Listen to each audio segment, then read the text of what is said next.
Thank you, Chair, and thank you all for attending. What percentage of the population that will receive a COVID-19 vaccine? Well, do you expect or plan?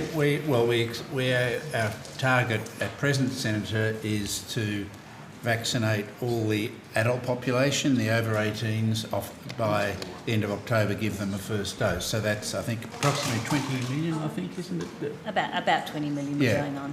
Now, we may then go on and vaccinate children if we have vaccines that are registered and approved for children, and if they prevent transmission, and that helps us with herd immunity. But there is no vaccine, there's no trial data on children at the moment, so the vaccines are only registered for adults. Or 16 to 18s in the case of one, but nobody under 16 has a registered product at this point. Will that include the elderly, the frail? Absolutely, unless there is a medical contraindication, which is very rare. So if someone is very close to end of life, it may be decided that that's not appropriate, but in general, absolutely, that's what we're doing in residential aged care, vaccinating a lot of very elderly and very frail people. Thank you. Do you have the constitutional or legislative power, in your opinion, to impose mandatory vaccination?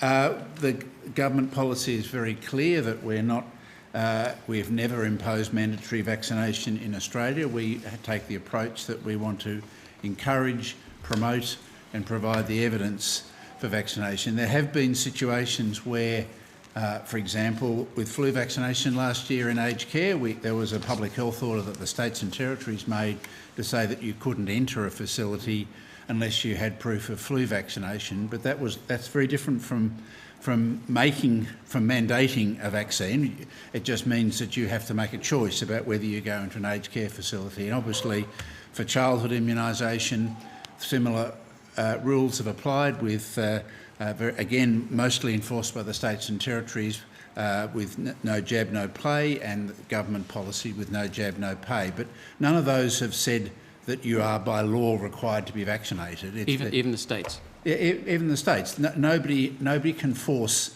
a medical intervention on another citizen. We can do a lot of things to encourage, promote, and in some cases to restrict situations of risk if you're not vaccinated, but we have never taken the view that we can force a citizen to have a medical intervention. And you won't be taking that view? I can't imagine.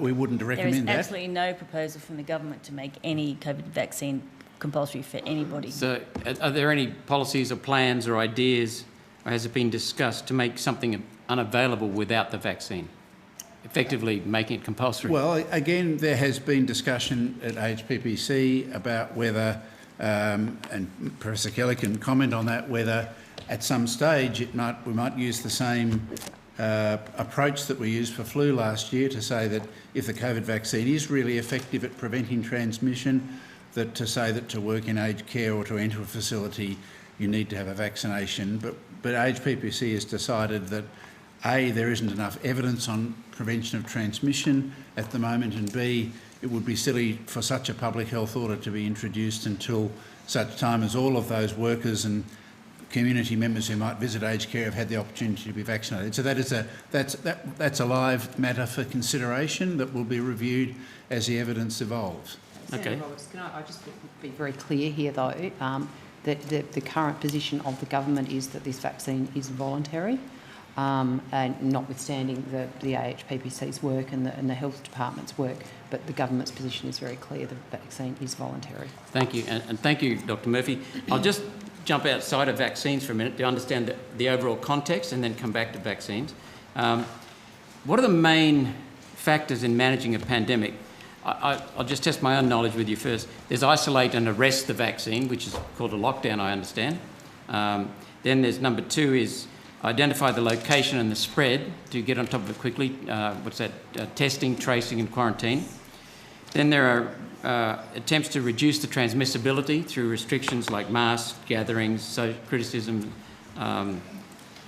movement of people, movement of people.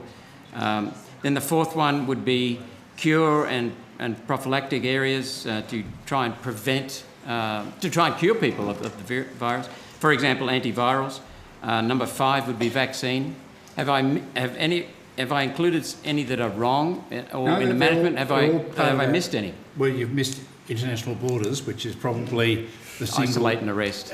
Yeah, well, certainly that has been one of our most successful interventions, was to prevent the importation of virus from, despite all the impact that it's had on our citizens overseas, it has been one of the most singularly important parts of our success in controlling COVID.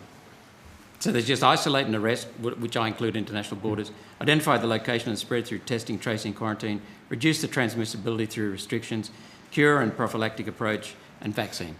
That seems pretty complete, Professor Kelly. I'd add individual behaviours. Yeah. Sorry? Individual behaviours, Yes, so the hand hygiene, cough into your elbow, that sort of stuff. Okay, thank you.